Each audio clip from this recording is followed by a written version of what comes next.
안녕하세요. 신동성 환경학원의 원장 신동성입니다.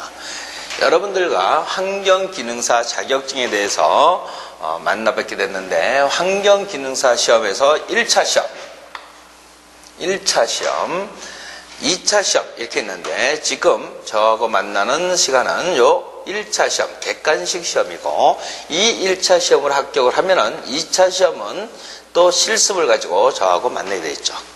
요 2차에 대해서 나중에 다시 얘기하지만은, 이거는 여러분들이 동영상으로 공부하지 마시고 학원에 방문하셔갖고 직접 실습을 배우고 여러분들이 직접 해보고 하면은 합격률이 훨씬 높아진다는.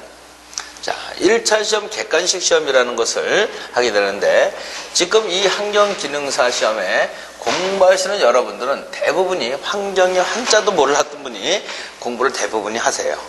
이 환경기능사가 예전에는 하수처리 기능사였다가 지금 현재 와서는 환경기능사라는 이름으로 바뀐 거죠.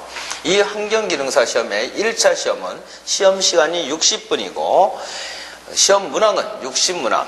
그 세부적인 문항을 보면은 대기가 15문항으로 1번부터 15번까지 나오고, 수질이라는 것이 20문항의 시험 문제가 나오는데 16번부터 35번, 폐기물이 20문항, 즉 36번부터 해서 55번 문제까지, 소음 진동 문제가 5문항, 56번부터 60번까지 이것을 공부하는데, 우리가 환경공학에서 뭐 대기, 수질, 폐기물, 소음 진동 하는데, 이 중에 그래도 가장 어려운 부분이 수질인데, 이 수질만 제가 강의를 해요.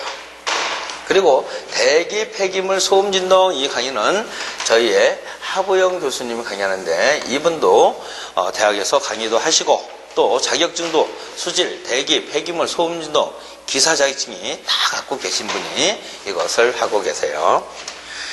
자, 이 60문항 중에 평균 60점 이상이 합격인데, 60문항이니까 60점 이상이니까는 개수로 따지면 얼마다? 36개 이상을 맞추게 되면 합격이에요. 뭐 대기 문제에서 15문제에서 뭐 몇 개 이상을 맞아야 된다 이런 기준은 없어요. 전체 중에 36개 이상이면은 합격을 하게 되는 것이죠. 여러분이 배운 걸 가지고 아는 거 실수하지 않고, 모르는 거 그냥 어떤 하나의 번호 설정해 놓고 찍으면은 다 붙는 시험 중에 하나예요. 그런데 맨 처음에 공부할 때는 전부 환경에 대해서 모르시기 때문에 맨 처음에 공부하기가 조금 쉽지는 않을 거예요. 그러나 여러분들이 공부하시면서 하나하나씩 하다 보면은 아주 쉬운 조건으로 변하는데, 특히 이 1차 공부를 잘 하셔가지고 합격을 해야 되겠죠. 이 합격을 하려면은 기본적으로 여러분들이 꼭 해야 될 게 있어요. 즉, 첫째는 강의를 충분히 들어야 된다. 강의를. 두 번째는 들은 것을 가지고 철저하게 복습을 해야 돼요. 강의를 10번, 20번, 100번 들어야 의미가 없다는 얘기예요. 그거를 자기 것으로 만드는 게 필요해요.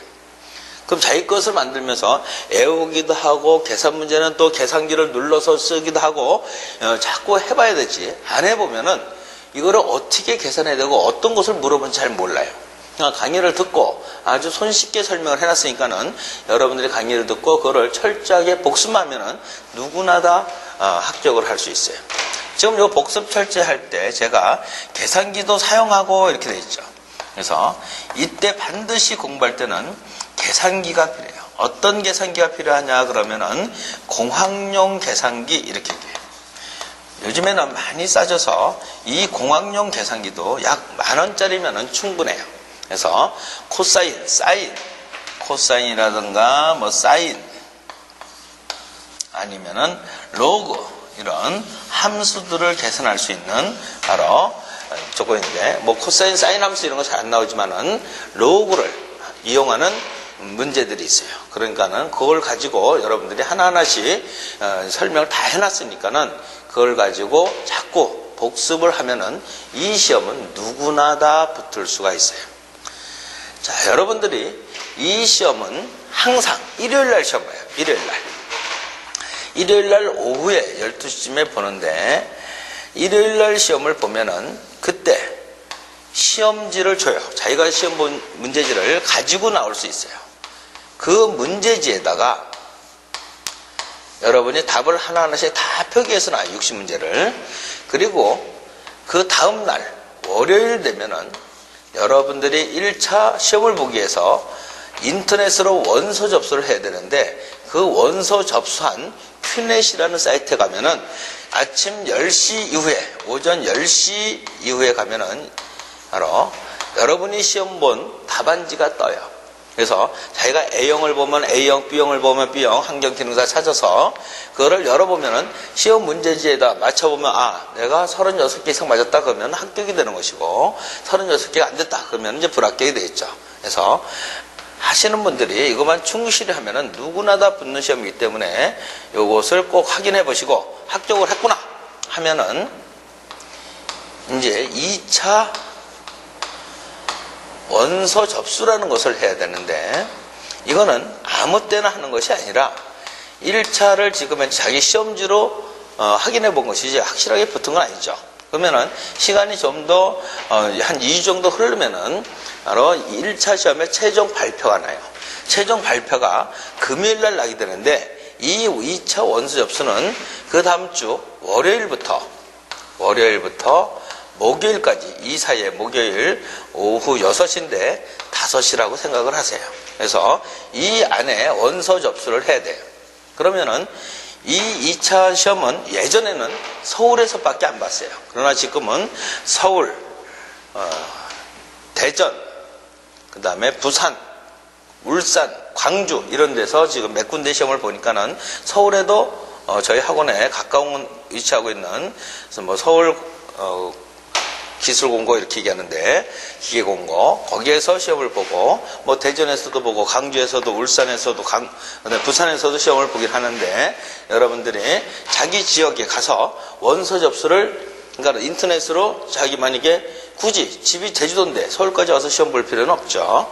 서울 사람이 굳이 또 제주도 가서 볼 필요는 없는 거죠. 그래서 서울이면 서울에 가서 시험을 보는데, 이때 원서 접수할 때 실습이다 보니까는 하루에 다 보지 않고, 이 1차 시험은 일요일 날 우리가 12시 반인가부터 시작을 해서 시험을 보게 되는데, 12시 반, 1시 반이라고는 잘 기억이 안 나네요. 아무튼 시험을 보게 다 똑같은 날 똑같은 시간에 보지만은 실습은 그렇지 않다는. 어떤 사람은 월요일 날 시험을 보는 사람이 있고, 어떤 사람은 화요일 날, 수요일 날, 목요일 날, 금요일 날 이렇게 시험을 보기 때문에, 이때 원서 접수할 때 반드시 월화수목해서 시험 본 날이 월화수목금 이렇게 있다면은 맨 첫날 하지 마시고 최소한 이틀 정도 보내고 3일, 4일, 5일째 되는 날 자기가 선정을 하는 거예요. 자기가. 그래서 1차 시험이 발표가 나고 원서 접수일 월요일 날 아침에 일찍 들어가가지고 자기 지역에 며칠 날 시험을 하는지 확인하고, 그러면은 첫째 날, 둘째 날, 그러면 이거는 나중에 가도 첫째 날, 둘째 날은 있어요. 그러니까는 그날 없으면은 그 다음 날 목요일까지 접수하면 되니까는, 그래서 월, 화 빼놓고 수, 목, 금 중에 자기가 선정을 해가지고 시험을 보시면 돼요. 맨 첫날 하다 보면은 또 시험 문제가 바뀔 염려도 있고 하기 때문에 여러분들이 조금 뒷날에 하는 것이 훨씬 더 나중에 최종적으로 합격할 때 유리해요. 이런 것들을 잘 모르겠다, 원서 접수 이런 거 잘 모르겠다 하면은 어디로? 저희 학원의 대표전화 814-8151로 여러분이 전화하시면은 쉽게 다 알 수 있도록 얘기해 드리니까는, 그런 거에 대해서 모르면은 질문을 주저하지 마세요. 그리고 하라는 대로만 그대로만 하면은 이 시험은 한 번에 다 붙을 수 있어요. 제가 가르쳤을 때 그 수강생 중에 나이가 제일 많으신 분, 74이나 되신 분이 있었는데, 한 번 공부해서 1차 시험 붙었고, 실습 한 번 배워서 그걸 점수 충실해서 한 번에, 그 실습 시험에 한 번에 딱 붙었어요. 그러니까 1차 시험 붙고, 그 다음에 바로 있는 2차 시험 공부해서 바로 자격증을 딱 따신 거예요. 그런 분들도 환경에 전혀 한 번도 해본 적이 없었던 분도 이거를 해주는 것만 쭉 꾸준히 해서 하라는 대로만 하면은 누구나 다 최종적인 학교에서 이 라이센스, 우리의 자격증을 손에 쥘 수 있는 거예요. 이 시험은 합격을 위한 시험이지 반드시 떨어뜨리기 위한 시험이 아니다. 여러분들을 합격을 시키기 위한 시험이다라는 것을 항상 염두에 두시면 돼요. 모쪼록 공부 열심히 하시고 다 합격하시고, 그 다음에 2차 실습 공부할 때 여러분과 직접 만나 뵀으면 좋겠습니다. 이렇게 해서 기능사에 대해서 간략하게 어떤 식으로 공부해야 되는지를 설명해 드렸습니다. 감사합니다.